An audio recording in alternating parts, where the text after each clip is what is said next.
السلام علیکم ورحمۃ اللہ وبرکاتہ۔ الحمدللہ والصلاة والسلام علی رسول اللہ، اما بعد۔ آج کا ہمارا سبق سورۃ الرحمن کا آخری سبق ہے، آیت نمبر 62 سے لے کر 78 تک۔ اعوذ باللہ من الشیطان الرجیم ومن دونہما جنتان۔ اس سے پچھلے سبق کے اندر ہم نے دو باغوں کا تذکرہ پڑھا تھا، اور وہاں پر میں نے آپ کو بتلایا تھا کہ ان دو باغوں کا جہاں پر ذکر آج ابھی ہم پڑھ رہے ہیں، پہلے جو ہم نے پڑھا ہے اس کے اندر مقربین کا تذکرہ تھا، اور یہ عام مؤمنین کے لیے جو اللہ نے باغ تیار کیے ہیں ان کا ذکر ہے، اور ان میں کچھ چیزیں مشترک ہیں اور کچھ جو ہے نا تھوڑا سا ان کے اندر فرق ہے۔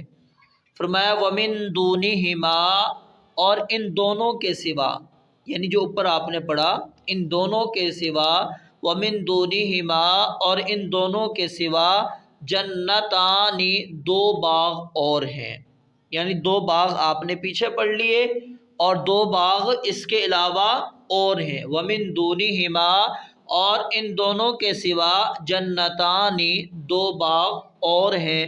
فَبِأَيِّ آلَاءِ رَبِّكُمَا تُكَذِّبَانِ، تو اپنی رب کی نعمتوں میں سے کن کن نعمتوں کی تم دونوں تکذیب کرو گے، تم دونوں جھٹلاؤ گے۔ مدہامتان، دونوں سیاہی مائل گہرے سبز ہیں۔ مدہامتان، دونوں سیاہی مائل گہرے سبز ہیں، یعنی کہ یہاں پر اللہ رب العالمین نے جن باغوں کا ذکر کیا وہ باغ گہرے سبز ہیں، اور اتنے گہرے سبز ہیں جیسے بہت زیادہ سیاہ ہوتے ہیں۔ لیکن پہلے دو باغوں کا جو تذکرہ آپ نے پڑھا تھا وہ کیا ہے؟ شاخوں اور پتوں کی کثرت کا اس کے اندر ذکر تھا۔ اس کے اندر ظاہر بات ہے پھر گہرا سبز ہونا خود بخود آ جاتا ہے، اور یہاں پر صرف گہرا سبز ہونے کا تذکرہ رب العالمین نے کیا ہے۔ مدہامتان، دونوں سیاہی مائل گہرے سبز ہیں۔ فَبِأَيِّ آلَاءِ رَبِّكُمَا تُكَذِّبَانِ، تو اپنے رب کی نعمتوں میں سے کن کن نعمتوں کو تم دونوں جھٹلاؤ گے۔ فیہما، ان دونوں میں، فیہما، ان دونوں میں، عینانی، دو چشمے ہیں۔ پیچھے بھی آپ نے پڑھے تھے دو چشمے، یہاں پر بھی دو چشمے آ گئے۔ عینانی، دو چشمے ہیں، نضاختان، جوش مارتے ہوئے، نضاختان، جوش مارتے ہوئے، یعنی ان کا پانی جو ہے جوش کے ساتھ نکلتا ہے۔ وہاں پر عینانی تجریان اور یہاں پر عینانی نضاختان۔ فَبِأَيِّ آلَاءِ رَبِّكُمَا تُكَذِّبَانِ، فِيهِمَا، ان دونوں میں، فیہما، ان دونوں میں، فاکہۃ، پھل ہیں، فاکہۃ، پھل۔ فاکہۃ یہ اسم جنس ہے، اور اس میں ہر قسم کا پھل آ جاتا ہے، لیکن اللہ رب العالمین نے کھجور اور انار کو الگ ذکر کیا کیونکہ عرب میں یہ پھل بڑے پسندیدہ تھے۔ تو اللہ رب العالمین نے وہاں پر کیا پڑھا فرمایا تھا؟ فیہما من کل فاکہۃ زوجان، کہ دو دو قسمیں ہیں، اور یہاں پر فرمایا فیہما فاکہۃ، اس میں ہر قسم کے پھل ہیں۔ ونخل، اور کھجوروں کے درخت، ورمان، اور انار ہیں، ورمان، اور انار ہیں۔ فَبِأَيِّ آلَاءِ رَبِّكُمَا تُكَذِّبَانِ، فیہن، ان میں، اب ادھر فیہما نہیں کہا، فیہن کا ہے تو اس کا مطلب یہ چاروں باغوں کے اندر ہے، یہ چاروں باغوں کے اندر ہے۔ فیہن، ان میں، خیرات، کئی خوبصورت، خیرات، کئی خوبصورت، حسان، خوبصورت عورتیں ہیں۔ فیہن، ان میں، خیرات، کئی خوبصورت، حسان، خوبصورت عورتیں ہیں۔ یہ خیرات جو ہے یہ خیرتن کی جمع ہے، اصل میں کیا تھا؟ یہ خیرتن، خیرتن، تشدید تھی لیکن اس کو تخفیف کے لیے حذف کر دیا، یہ تفضیل والا خیر نہیں ہے۔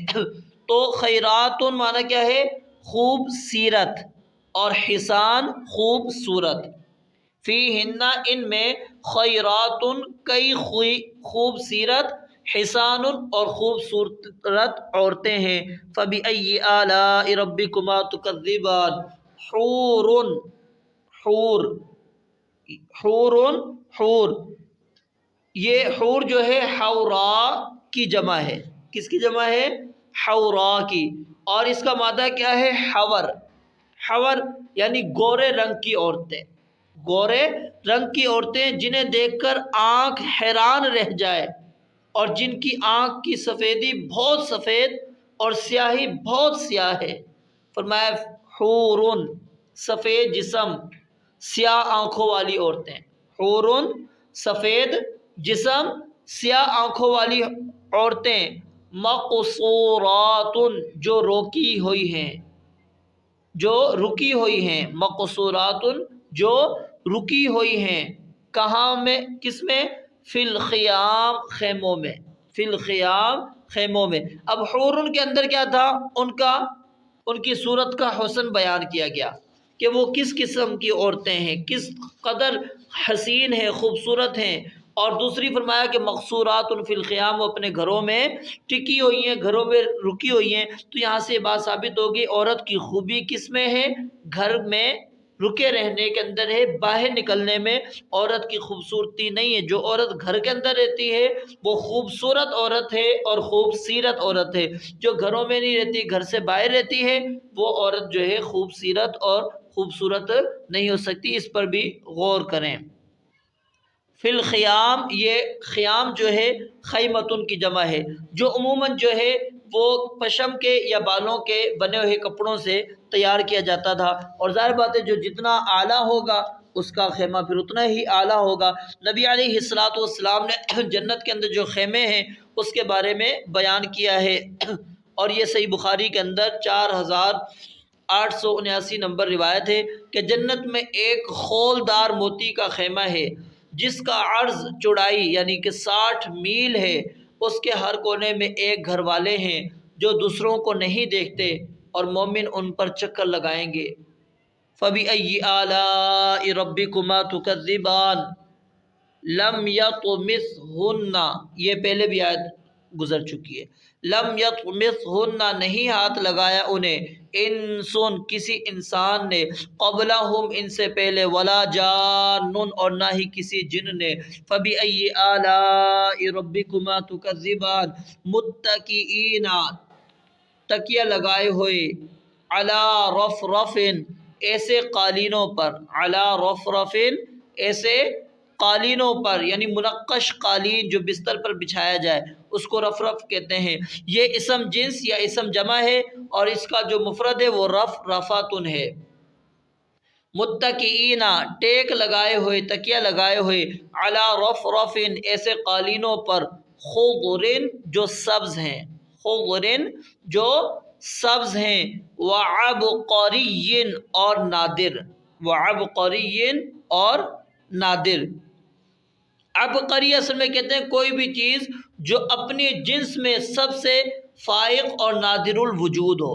اور عبقر کی طرف اس کی نسبت کیوں کی گئی ہے؟ جاہلیت کے افسانوں کے اندر یہ جنوں کا ایک شہر تھا عبقر، جس کو اردو کے اندر پرستان کہہ دیتے ہیں.